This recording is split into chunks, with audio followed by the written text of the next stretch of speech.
everyone, it's Imogen and welcome back to Colouring Kids. I hope you're all doing well. In today's video I'm going to be sharing my colour combinations for February. It's been a while since I've filmed. I posted on my community tab that my computer unfortunately broke down and it's now fixed, which I'm so thankful for. But yeah, I couldn't make videos and edit them, so it feels weird doing a video for February even though we're almost done with March. So I apologise for the lateness, but I have started doing this as a monthly video. I am debating about whether to kind of merge some videos together because I've talked about how I don't really have that much time. So I did put a poll up on my community tab asking about whether to put my what's in my colouring bag video as kind of a conjoined video with my completed pages, because I'm kind of getting less and less pages done around this time. So it would end up being a 30-35 minute video probably, but it would just mean that you see what I colour and then you see what I hope to colour in the month in one video. So let me know if that's something you're interested in. And also I'll still keep my haul as a separate thing, I think, even if it ends up being quite a short video, just because it doesn't really have any relation to my completed pages. And then this video, I'm not sure again whether I will merge it with my completed pages, but that could end up being quite a long video. But it's up to you guys really, because it saves me time but also it gives you a longer video. The only thing that I am aware of with this is that I talk about what I do, like my actual process, and in today's video I actually have a clip of me sharing how I coloured something. So it's up to you whether you'd rather just have the PDF of my colour combinations if you're interested in that, or whether you like me chatting about what I've done in the processes. Because if you just wanted to see the PDF, that's easy, I could just put that in my completed pages video. So yeah, I'd really appreciate your input, because obviously my channel's really a collaborative thing. Yes, I make videos because I enjoy making them and it's fun, but also you guys are watching them, which I really appreciate, and I want to kind of fulfill what you want to see. So yeah, thank you so much in advance. So yeah, February. Lots of the pages that I did were whips from January. So quite a few of the colour combinations that I mentioned in January applied for February, so I'm not going to kind of go over them again, but you can find them in my video description for January. So I only have 2 pages to kind of talk through that I did with regards to my colour palettes, and they were from I Believe in Fairies by Clara Markova and my new book, Wild Mallory's Journey Sketch by Makiko Inotome. Absolutely love this book. It's so gorgeous. So I'm going to start with I Believe in Fairies, and as I said, the PDF for my bullet journal will be down in the description. It was only this month, it wasn't that much, but in case you want to get a closer look at what colours I use and things like that, you can. My key is S is shadow, so that's where I go back in with a second kind of layer of the darkest colour. B is base, and H is highlight. So sometimes, I can't remember why I had highlights for this bit. I think the highlight is only if I go over with the colour once. So it's just to add a little bit of difference. I'll kind of go into that when I explain anyway, but yeah, that's pretty much it. So the picture that I did in February, I named Be My Valentine because it was for Valentine's Day. And it was this one. So I haven't written down absolutely everything that I did. I never really do. It's only things that I think will, will either be interesting or things that I know I'll use again. So I've got the gingerbread people first. So predominantly this was Prismacolor and Castle Art. So this was a colour combination from Castle Art that I really liked. I had done one in the past, I think a Crayola colour palette, and I couldn't remember what colours I used. And also I wasn't sure on this cardstock whether they'd work that well because they're quite hard. So I'm very, very pleased with the colour palette for these gingerbread people now. And I think I'll stick to it. So these are the colours, all Castle Art. The only thing that's different is that on the gingerbread lady dress, I didn't just want it to be brown, I wanted pink as an undertone. So there was pink as a base instead of the terracotta light as a base. And I've just realised I haven't highlighted that, which will probably make it a lot easier for you guys if you're wanting to follow along. I don't know where my highlighter's gone, but I will find it and I will add that so that it's a lot easier for you to see it. So yeah, that's the only thing that changed. That's the only thing to note about that. Then we have the berries, which were red berries. Usually I either go for red ones or a burgundy kind of dark red purple colour. I never tend to do blueberries. I've done them a couple of times, but no, I tend to go for red ones. So again, these were Castle Art. I used the Chinese orange as a base, which is a really gorgeous colour. And then the Grenadine Light, I believe, was just to blend. I didn't use it as a base because I didn't want the berries to be pink. The pink heart background was all Holbein. I use this colour palette quite a lot. It's one that I absolutely love. So we've got Sea Fog, Rose Pink, Ash Rose, and then a fine liner for all of the hearts, and then a dark pink colour to shade the hearts, which was Castle Art. And then the snow and also the hat fur was really interesting to do. So this was basically Sea Fog, Horizon Blue and Cool Grey 1 from the Holbeins burnished together. And then I went over with white gel pen. And I didn't use white gel pen for the fur because it was really difficult to do that with white gel pen. So I actually used my paint pen from Gravy. And yeah, I just did loads and loads of tiny strokes because I do want to kind of still see the colour underneath, but I wanted it to mainly be white. So I was kind of testing out doing that because I've coloured white things before, but I haven't done it that much when I want to make something look fairy. So that was my attempt. So that's pretty much everything to share with you on that page. The green was quite a basic colour palette. I use those sorts of colours all the time. The brown I wasn't too fussed about remembering, but they were just some darker brown colours from the Castle Art, I think. It's quite a limited colour palette, so yeah, I'm very happy overall with how that turned out, and I'm glad that I have some colour palettes to remember for next time. And just as a side note, all of the other red elements on this page have the same colour palette as the berries, which is why I didn't bother writing them down again. And the things like the bow with the pink, that was just a variation on the colours that I'd already used. So yeah, that's pretty much it for that one. Fortunately, I haven't got around to doing another one of these this month. Probably won't, we don't have that much longer left. Okay, and then my other page that I wanted to share with you. I'll explain about the page first, and then I will insert the clip of me actually colouring these. So, this was the page that I coloured. So I have a tutorial for how I coloured the flowers, the leaves and the background. Unfortunately, I'd already coloured the nest and the tree and the chaffinch by the time I thought it might be a good idea to record me doing them, just because it's useful for me, and also they're quite an unusual way of colouring them that I did this time, so I thought it might be worth just doing the video. So this is quite confusing, but these are basically the four parts, four colours, if you will, of the chaffinch.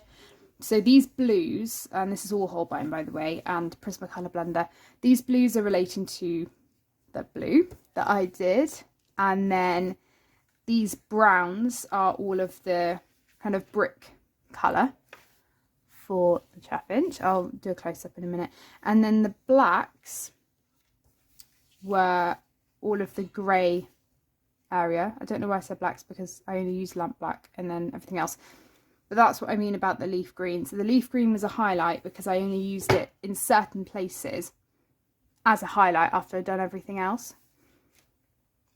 And then mahogany, cinnamon, carnation and pink was the chest area here with the slight pink tinge to it. So that was everything for that. And then I went over with white gel pen for several places. Again, just do a close-up for you. And then we have the nest and the tree. So the nest and the tree were based on the same colours. I just used more of the darker tones for the tree. So I didn't want to add any more colours because I just thought, keep the browns cohesive. So that's what I did. And again, I've got leaf green as a highlight because I used leaf green in a couple of areas where I thought there might be leaves in the nest. And then the flowers, the leaves and the background. The background's very simple. That was simply just rose grey, pink and ash rose. Pink as a shadow because I wanted it to be a little bit brighter. The flowers are quite confusing because I did flicking motion, kind of like how you do hair. That's what I was going for. So I did use, for the middles, I used cream as a base. For the actual flower, I used ash rose as a base.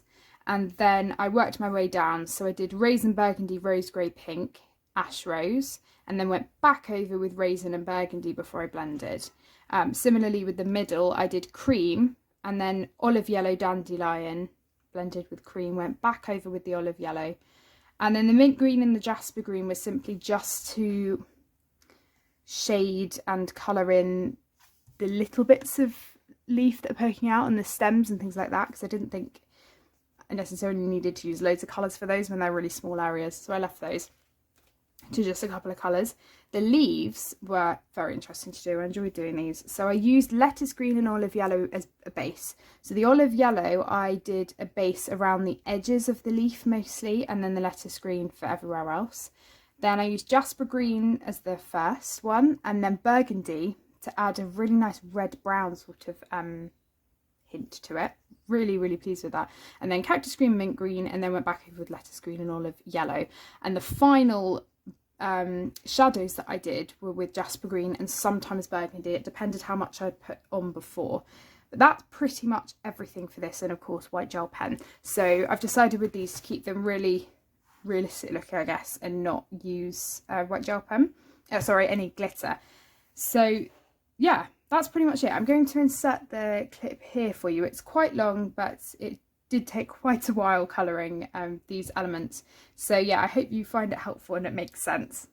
Hi everyone, so I'm currently colouring this picture as you will see it in my colouring combinations video. But I thought as I'm colouring it I would actually share with you how I colour the flowers and the leaves and the little background bit, just to add to the colouring combinations video a bit, because obviously I can tell you what the combinations are and what colours I've used, but it's good record for me and hopefully it'll be helpful for you in case you're interested in actually seeing how it's done. So there may be parts that I speed up a little bit in case it's taking too long, but hopefully you get the gist of it. So I'm using Holbein's for this, and I'll have already shown and explained to you all the different colours and how I'm using them, but I will just repeat the names as well. So I'm going to start with the flowers. So just get my pencils. So we have a base of ash rose,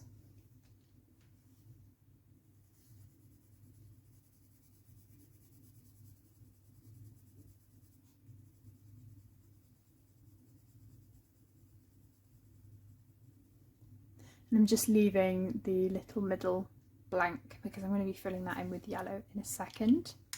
So I'm going to be going in with raisin next, and you want sharp pencils for this, or at least I do, because I'm kind of doing a sort of flicking motion. I do go back in with a second shadow as I've explained, so that's kind of the most important bit in terms of the flicking, so you don't have to worry about this too much the first time round. But I'm just doing a light layer, not really worrying too much about pressure because the depth of colour can be sorted out after done the first go. I'm going to go in with burgundy now and do the same thing.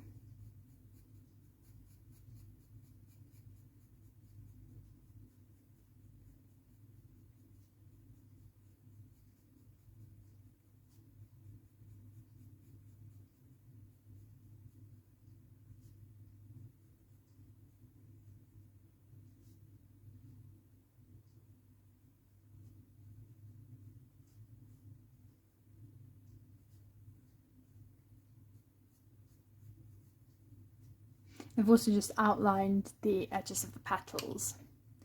So now I'm going to go in with rose grey, and I'm not really pulling the colour through anymore. I'm more just going over what I've already got and adding some depth. And this is a very different colour from what we've already got. So it's going to be quite interesting. Hopefully tonally to add a bit of interest. And same thing goes for pink.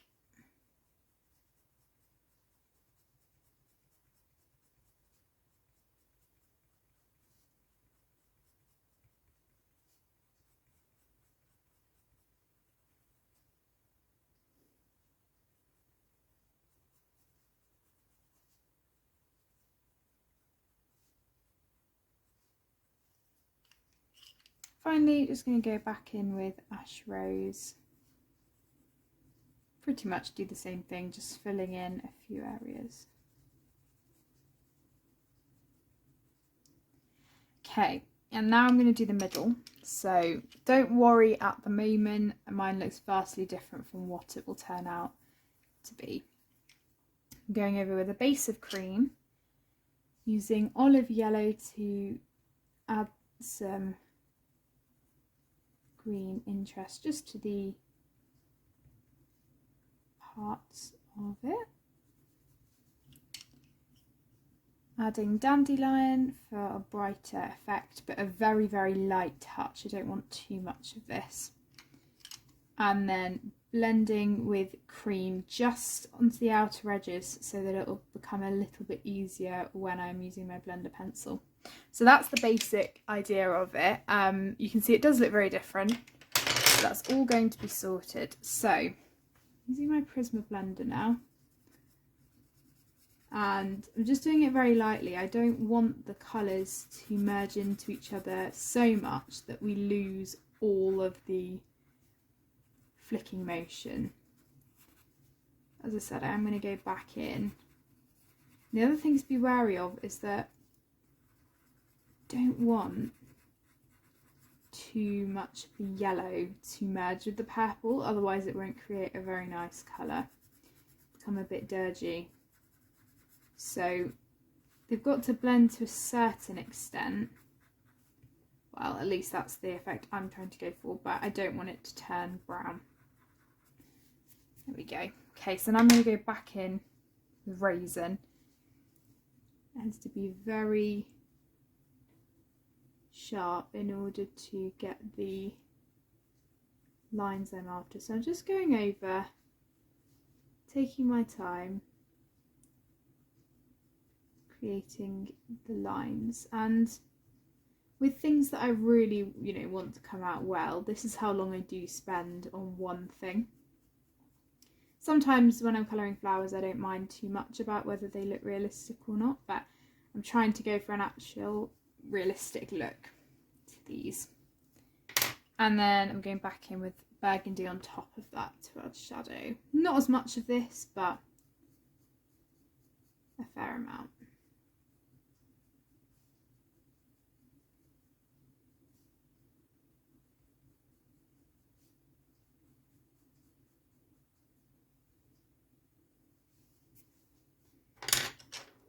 And then I feel like it needs a little bit more of the pink just in places. And then just bring that all together. Now you can still keep touching things up if you feel like they're not deep enough. So for me, I am going to go back in with Raisin because I just feel like there are certain shadows that need to be brought out a little bit more. It gets to a point where you could go on forever and you kind of just need to stop. Which I will do now. Yeah, I'm pleased with that. So that's how I do the flowers. I'm going to move on to the leaf over here. So I'm using the olive yellow that I've used already just to create some balance, and also I'm going to be using the burgundy that I've already used for a really cool effect. So base layer, we've got olive yellow. Now the olive yellow is only going to go on the tip, or well, a certain place I should say, of the leaf. I'm only doing it on this side, and that varies depending on the shape of the leaf, where it is on the page, and then the rest is filled in with lettuce green. But you can see the olive yellow bit was here, here, and then there. Doesn't make much of a difference at the moment, but it will do. I've also used olive yellow on the nest, so I'm just creating a little bit of harmony in the page. So now I'm going to go in with Jasper Green. So I'm starting from the centre, using the lines that are given as a guide. And these remind me a lot of the leaves from the flower year. So if you do have that book and you want to practice them, that might be quite a good book to use. Some of the lines I'm pulling right to the edge of the leaf, some I'm just flicking. Just to get a bit of variation. And this is the main sort of shadow colour, as you can see. I'm going to go in with burgundy. I really wanted a cool effect by adding this reddish tone. Just choose a few places to add it. And then I'm going to use cactus green to blend that into the leaf more. We can go over that in a second if need be. And then I'm also outlining the entire leaf in that too. Then we've got mint green, that's just being used in a few spots to help blend out. And then I'm going back in with the olive yellow to deepen the area that I'd already mapped out as having that colour. And same thing with the lettuce green, I'm going over the area that I had mapped out. So now I'm going to go in with the blender. As you can see, most of the things, everything has had the blender. It works really well on this paper. Slightly different technique. I'm going from the edge and just pulling into the centre. This is actually quite burnished, so I don't need too much of it. And I feel like I need to go back in with Jasper Green.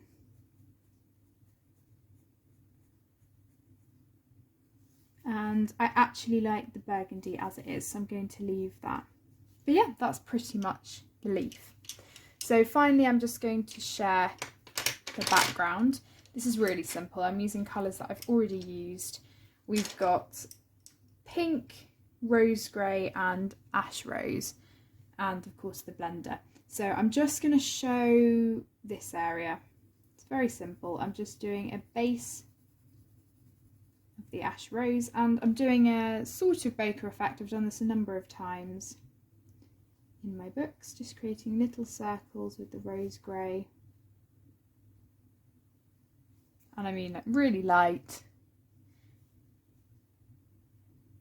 Deepening that up with the pink. And going over with the ash rose. And I feel like that all needs to be defined a little bit again. So I'm just going to go over very lightly with the rose grey and the pink. I'm going to blend that with the blender.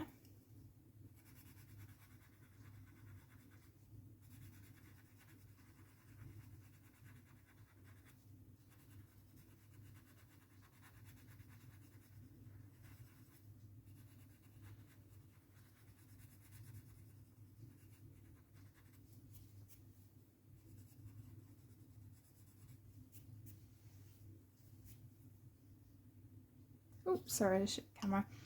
And then I'm going to go over everything once more because I feel like it could be more defined.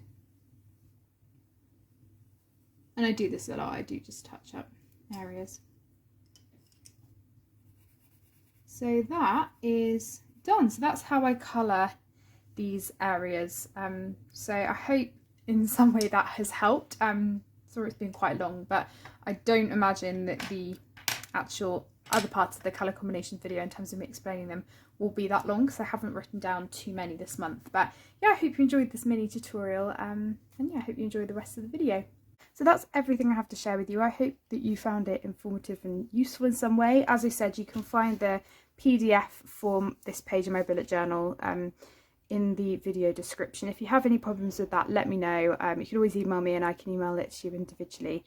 But yeah, that's everything. I really liked doing this video. I like looking back on my pages, and it will be a good reminder for me if I'm interested in what I did and I can't remember. So yeah, thank you so much for watching. As always, I really appreciate it. Hoping to get back to a little bit more of a regular schedule now that my computer's fixed. So yeah, I will see you all in my next video. Take care, everyone. Bye.